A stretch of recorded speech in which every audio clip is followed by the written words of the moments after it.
This is part 4 in the final video for Grand Staircase Escalante Partners Trail Ambassador Training Program.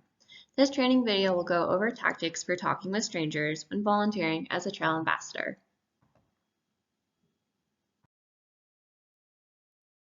A transcript of this training is available at bit.ly/trailambassador4. If you have questions about the training itself, contact Caitlin Martin at caitlin@gsenm.org. If you have not watched part 1, 2, or 3 of this training, stop this video and watch those videos first. You can find parts 1 through 3 at the links on this slide or by searching for them in YouTube. You will need to fill out the Google form that goes along with this training, which includes questions to test your understanding and your preferences as a volunteer. The Google form is available at bit.ly/new-trail-ambassador-form. All of this information is available in the YouTube video notes below. All the information in this training program, along with some other details about the Trail Ambassador program, can be found in the Trail Ambassador Handbook, which can be found at bit.ly/trailambassador-handbook. We recommend that all Trail Ambassadors read through this handbook before going on their first field day as an ambassador. We will also include a copy of the handbook within your field day packet, which will include all other Trail Ambassador educational and guide materials.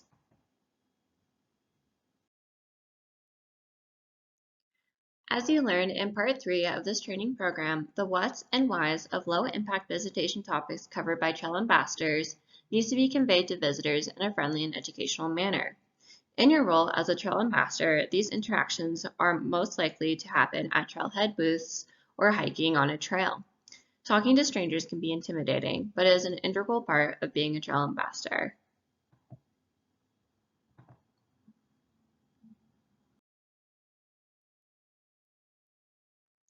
First and foremost, as discussed in past trainings, Trail Ambassadors are only expected to complete tasks that are within their ability and that they are comfortable with.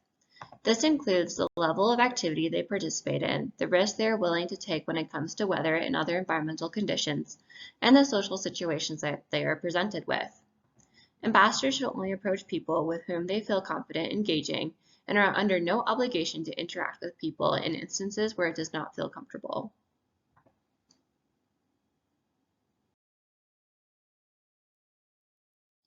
Trail Ambassadors do not enforce laws or regulations and are not experts on all things related to traveling through desert environments. At the end of the day, Trail Ambassadors are well-educated individuals who care about sustaining the well-being of these landscapes and would like to share their knowledge with those visiting. Trail Ambassadors are meant to be a resource available to help empower visitors to engage in responsible actions on the landscape. Therefore, Trail Ambassador interactions with strangers should be casual, informal, and informative, rather than highly structured or patronizing. There are several ways to approach visitors in a friendly and educational way. This training will discuss some tactics Trail Ambassadors can use when interacting with strangers while volunteering.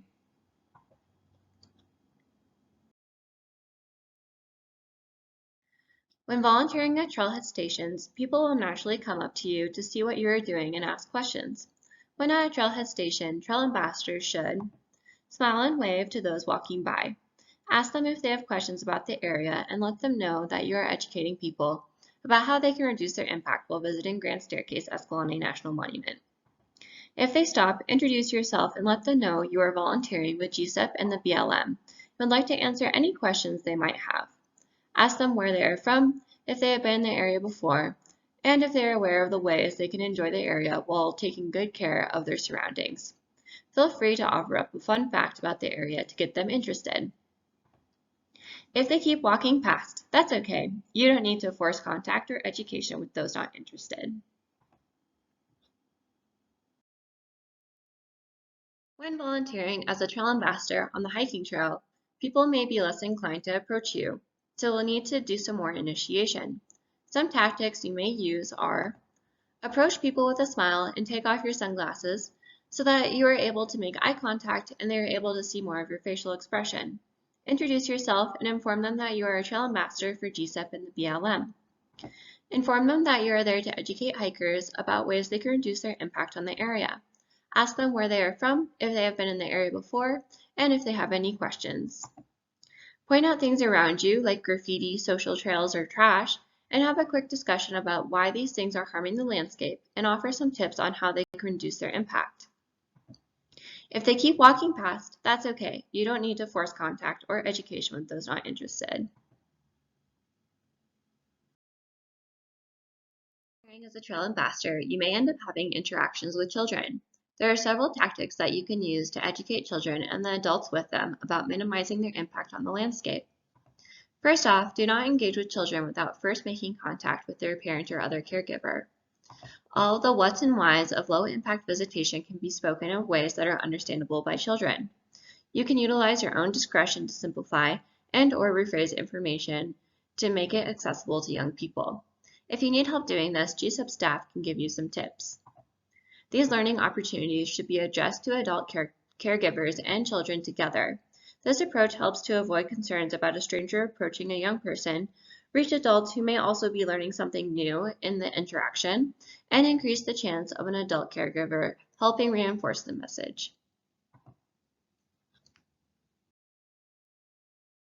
If you encounter one or more young people engaging in behavior you'd like to speak to them about, and it's not clear where their caregivers are, you can politely ask them where the adults are. Upon locating the adults they are with, you can speak to the adults and young people together.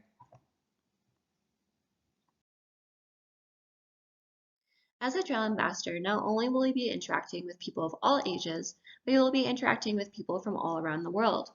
Visitors to Grand Staircase Escalante National Monument have varying cultural backgrounds, experience in the outdoors, and levels of understanding about desert landscapes. All these factors influence people's level of knowledge about recreation and responsible visitation, their expectations and values related to natural spaces and activities carried out in them, and the ways that they communicate.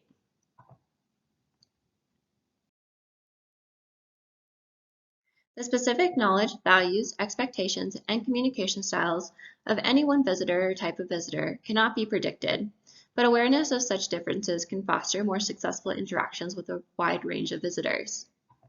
It is important that trail ambassadors hold no assumptions about a person's views or backgrounds when interacting with them.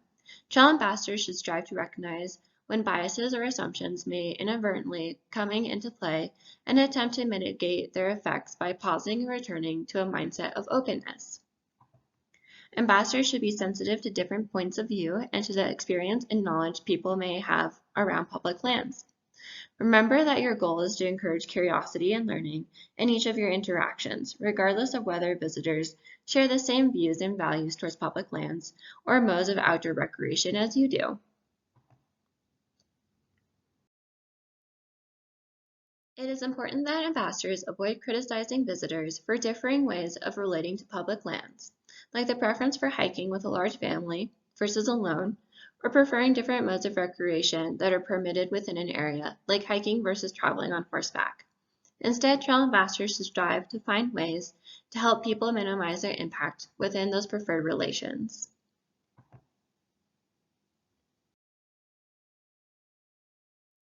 Ambassadors should avoid judgmental demeanors and should not shame or criticize visitors for their knowledge or lack thereof and ethics around public land visitation.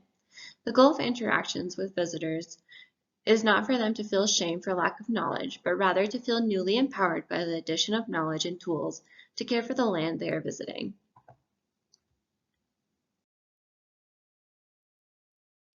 While you're volunteering as a trail ambassador, you'll probably see people doing something wrong or behaving in a manner that causes harm on the land.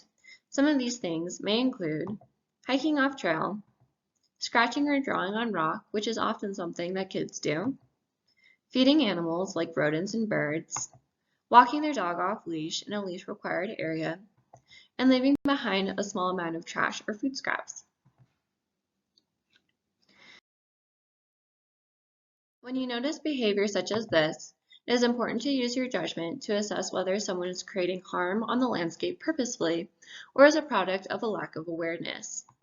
If you are confident that someone is doing something due to a lack of knowledge, and if you feel safe and comfortable in the situation, you should approach them and have a conversation.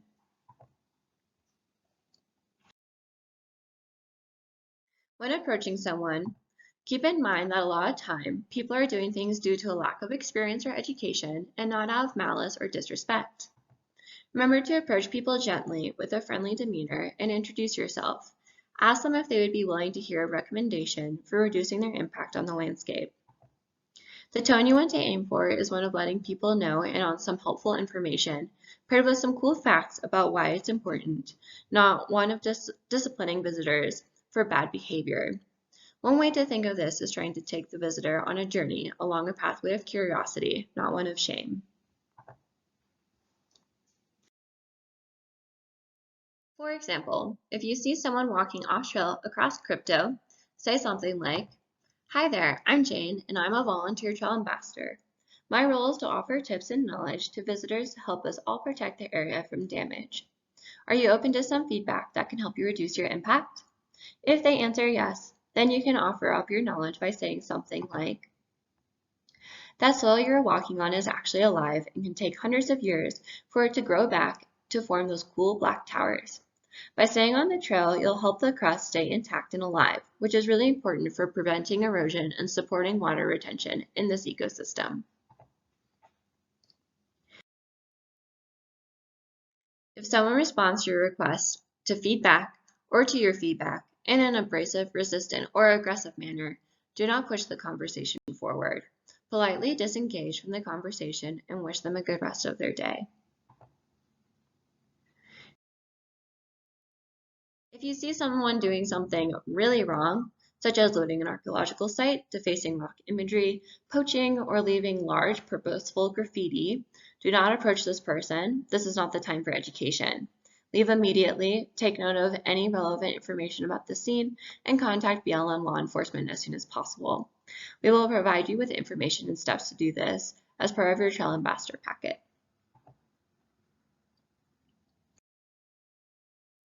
It is important to note that when instances of bad behavior happen when you are volunteering, make sure to use your judgment to assess whether someone scratching at a rock is someone purposely leaving a mark or someone lacking awareness of their impacts. For instance, sometimes children who are bored and left lightly supervised explore using materials to draw or scratch on surfaces. In this case, you can discuss respectful visitation with the parents and kids together rather than jumping to calling BLM law enforcement.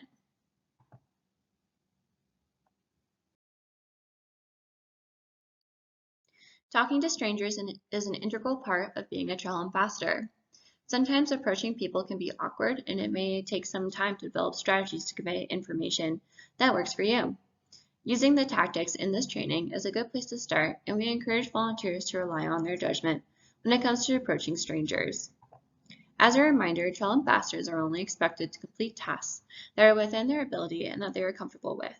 This includes the level of activity they participate in, the risks that they are willing to take when it comes to weather and other environmental conditions, and the social situations they are presented with. Ambassadors should only approach people with whom they feel confident engaging and are under no obligation to interact with people in instances where it does not feel comfortable. Again, trail ambassadors are volunteers on behalf of Grand Staircase Escalante Partners and the Bureau of Land Management and are not law enforcement agents.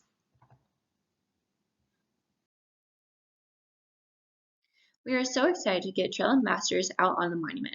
Thank you so much for watching this video and training to be a trail ambassador. Please answer the questions that follow this video to check your understanding of the material covered and to help us get an idea of your interest and availability. Once you have filled out this form, GSTEP staff will contact you about getting your first field day planned.